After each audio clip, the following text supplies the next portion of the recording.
"Of course," he said, his face sobering a little. "It's too bad about Dad going like that.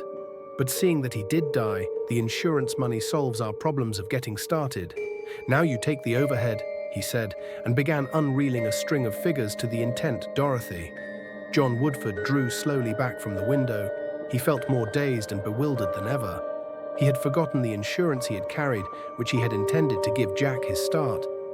But of course he saw now it had been paid over when he was believed dead. He was not dead, but living. Yet if he let Jack know that, it meant the end of his son's long-desired opportunity.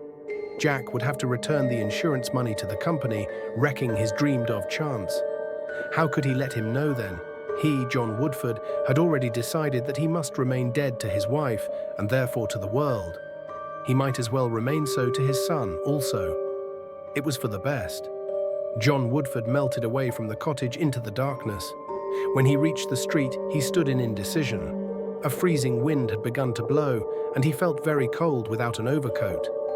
Mechanically, he turned his coat collar closer around his neck. He tried to think what he must do.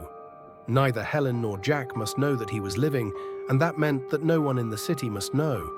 He must get out of the town to some other place, take up life under some other name, but he would need help, money, to do that. Where was he to get them? Barred as he was from calling on his wife or son, to whom could he come for help without letting his return become generally known? Howard Norse. The name came at once to Woodford's lips. Norse had been his employer, head of the firm where Woodford had held a position for many years. Woodford had been one of his oldest employees. Howard Norse would help him to get a position somewhere else and would keep his reappearance secret. He knew where Norse's residence was, several miles out in the country. But he couldn't walk that far, and he had no taxi or trolley fare. He would have to telephone Norse. Woodford walked back toward the city's central section, head bent against the piercing cold wind. He succeeded in finding an all-night lunchroom whose proprietor allowed him to use the telephone. With cold, stiffened lingers, he dialed Norse's number. Howard Norse's sleepy voice soon came over the wire. "Mr. Norse, this is Woodford, John Woodford," he said quickly. There was an incredulous exclamation from Howard Norse. "You're crazy.